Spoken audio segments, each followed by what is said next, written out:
जी, आज के हमारे शायर उर्दू ज़बान व अदब के नाखुदा मिर्ज़ा असदुल्ला खान गालिब।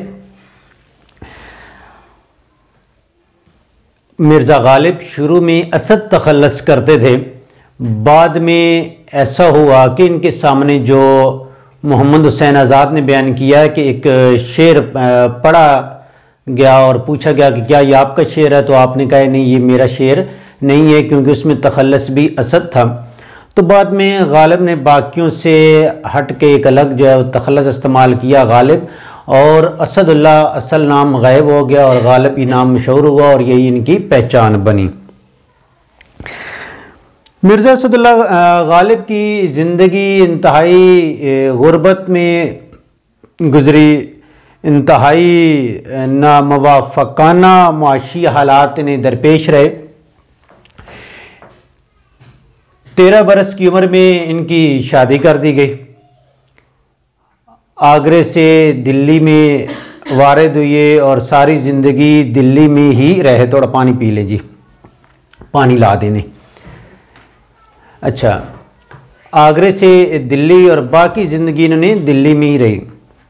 गालिब के साथ जो मसाइल दरपेश है, ये तारीफ़ में वही चीज़ें बयान कर रहा हूँ जो इसकी तशरीह से आगे तल्लक रखेंगी। दिल्ली के लोगों ने कभी गालिब को कबूल नहीं किया।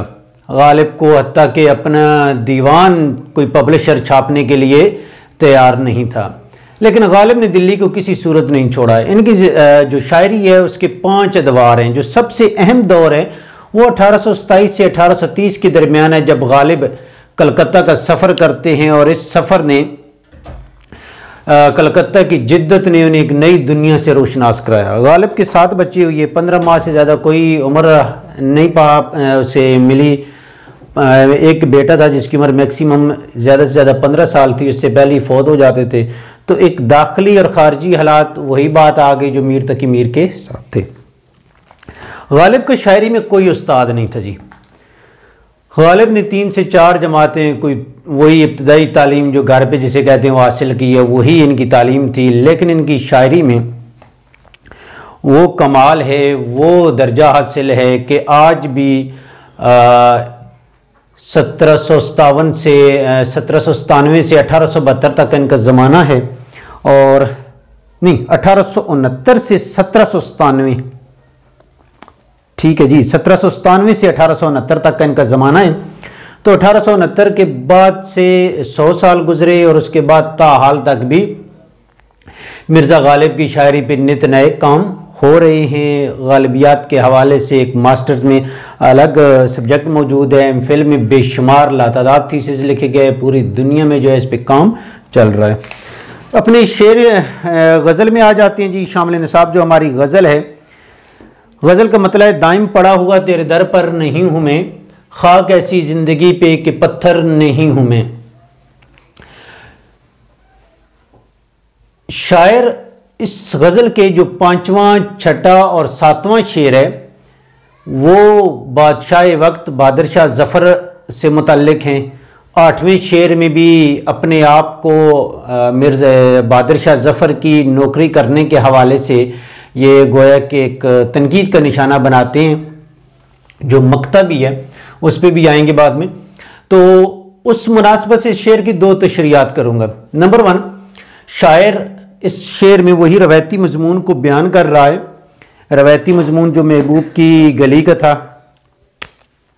ठीक हो गया,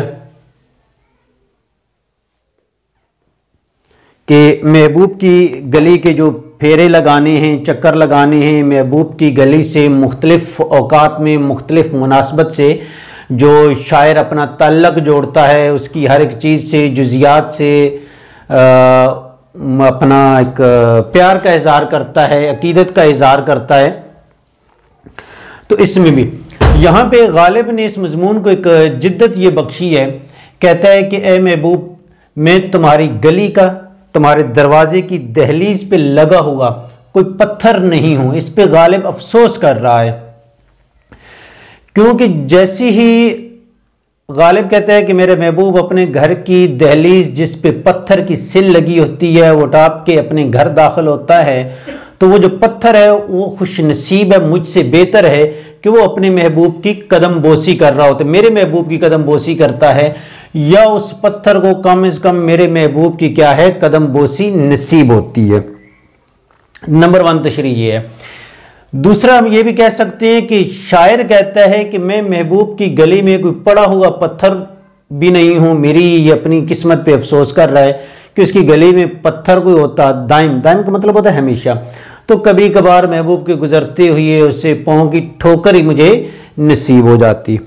दोनों तशरीहात। तीसरी जो तशरीह है ये तो रवायती मजमून के वाले से की है। तीसरी जो मिर्ज़ा गालिब का ख्वाहिश थी, उनकी आरजू थी कि मैं किसी तौर जो है बहादुर शाह ज़फ़र की कुर्बत हासिल करूं, बहादुर शाह ज़फ़र के नज़र अनायत मुझ पर हो।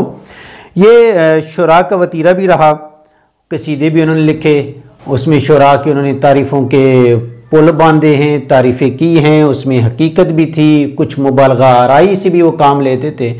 तो शायर कहता है कि बहादुर शाह ज़फ़र को बादशाह वक्त को मुखातिब करके कहता है कि अगरचे मेरे नसीब में वो पत्थर भी नहीं है या वो पत्थर होना भी नहीं है कि जो बहादुर शाह ज़फ़र के दरबार की दहलीज पे लगा है, जिस दहलीज पे बादशाह वक्त के कदम लगते हैं और वो अपने ताज पे जाके बैठता है, तख्त पे जाके बैठता है।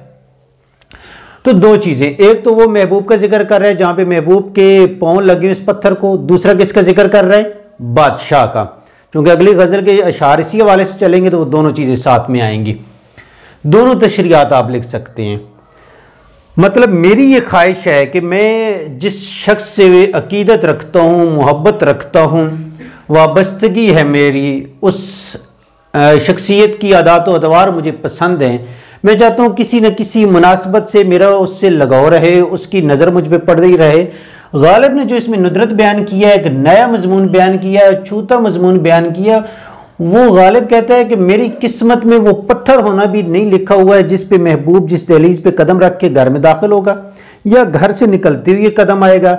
और यही हाल किसके हवाले से है, बहादुर शाह ज़फ़र के हवाले से, कि बादशाह वक्त की दहलीज का पत्थर होना भी मुझे नसीब नहीं है। दूसरा शेर है, क्यों गर्दिश मुदाम से घबरा न जाए दिल, इंसान हूं प्याला और सागिर नहीं हूं मैं। गर्दिश मुदाम से मुराद है वक्त की गर्दिश। गर्दिश क्या कहते हैं, चक्कर लगाने को, फेरा।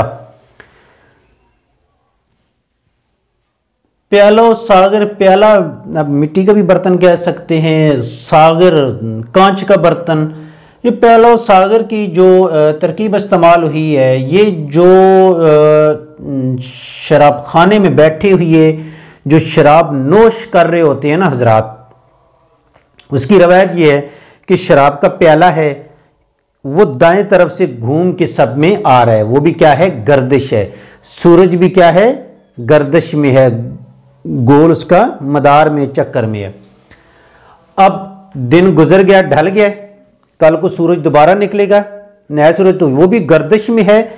तो अब दो चीजें हैं,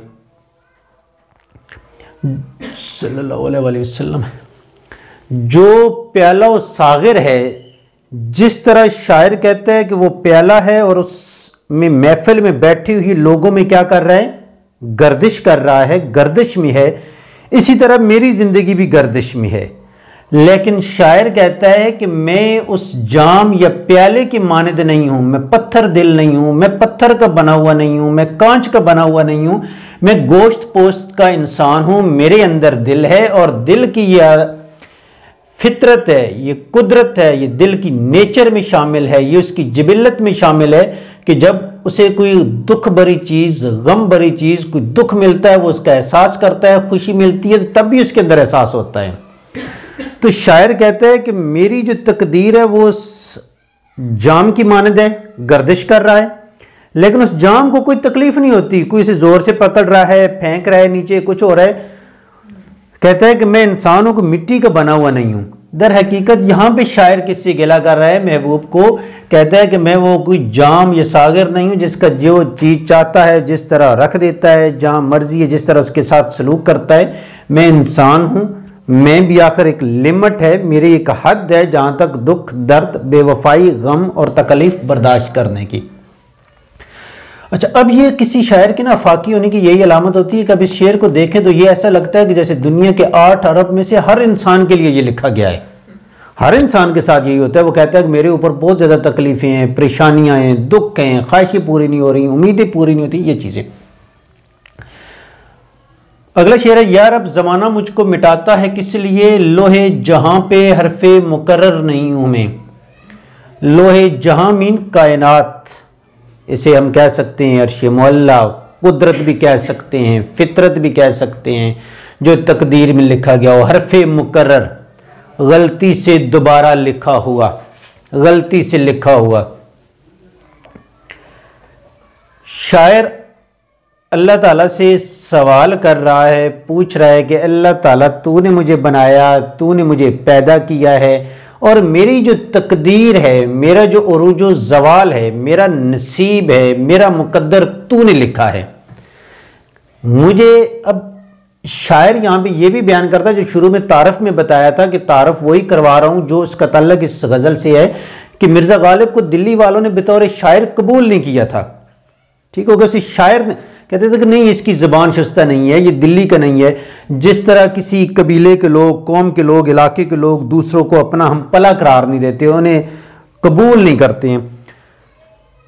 चूँकि जब दिल्ली में गालिब की शायरी को वो शोहरत नहीं मिली, इवन के गालिब का जब पहली दफ़ा एक गायिका जो गाने वाली थी वो गालिब की गज़ल पढ़ रही थी, तो गालिब ने कहा कि दिल्ली में इतना अरसा हो गया आए हुए और पहली दफ़ा अपना शेर किसी दूसरे की ज़बान से सुनने को मिल रहा है।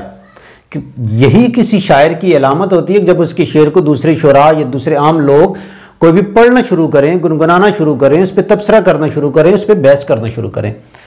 तो गालिब दर हकीकत ये गिला कर रहा है, कहता है कि मेरा नसीब, मेरा मुकद्दर अल्लाह ताला तू ही नहीं लिखा है, तू ही ने मुझे इन बाकियों से आला किया है, अरफा किया है, बाकियों से अलग मकाम दिया है, बाकियों से अलग मेरा वजूद है। तो जब बाकियों से अलग है तो अल्लाह ताला ये ज़माना किस दुश्मनी में मुझे मिटा रहा है, किस वजह से, किस बुग़्ज़ में मुझे ख़त्म करना चाहता है। मैं ये कोई अपने नसीब जो था वो मैंने खुद तो नहीं लिखा, अल्लाह ताला तू ने दिया है, तो ये फिर मेरे ख़िलाफ़ क्यों लगे हुए हैं। तो हमारे दोस्त थे वो कहा करते थे कि वो जो मुखालिफ थे, जो मुखालफत कर रहे थे, मुखालफत करना भी उन लोगों के नसीब में अल्लाह ताला ही ने लिखा था। हद चाहिए सज़ा में अकूबत के वास्ते, अकूबत लफ्ज़ गलत लिख दिया जी, अकूबत के वास्ते आखिर गुनाहगार हूँ, काफिर नहीं हूँ मैं। अकूबत मतलब सज़ा। हमारा ये ईमान है कि हर मुसलमान को अल्लाह ताला चाहे तो बख्श दे, चाहे तो अजाब दे, ये अल्लाह की अपनी सवाबदीद है, उसे कोई नहीं रोक सकता। दूसरी ये चीज़ आती है कि हर मुसलमान जन्नत में जाएगा अपने गुनाहों की सज़ा भुगतने के बाद। शायर यहाँ पे कहता है अगरचे मैं गुनाहगार हूँ, इंसान हूँ, जो इंसान ख़ता का पुतला है, गलती करता है। कहता है ठीक है मुझसे गलतियाँ सरसद हुई, बैसियत इंसान बशर हूँ, मुझसे गलतियाँ हुई हैं, लेकिन इसके एवज़ जो मुझे सज़ा दी जा रही है उस सज़ा में एक हद होनी चाहिए, एक लिमिट होनी चाहिए कि आखिर गुनाहगार हूँ, मैं गुनाहगार हूँ, काफिर नहीं हूँ कि हमेशा के लिए मैं दोज़ख का ईंधन बन जाऊँ। मैं काफिर मुनकर नहीं हूँ, कोई अल्लाह ताला की ज़ात का इनकारी नहीं हूँ कि सज़ा ख़त्म होने का नाम ही ना ले रही हो, बल्कि नित नई सज़ाएँ मुझे तफवीज़ की जा रही हों, अनायत की जा रही हों, दी जा रही हों। तो शायर ये कहता है कि अगरचे जो गुनाहगारी है, जो मैंने गुनाह किए हैं, उसमें जो सज़ा है उसमें एक लिमिट हो, एक हद हो। तो यहाँ पे शायर गोया के दुआ कर रहा है।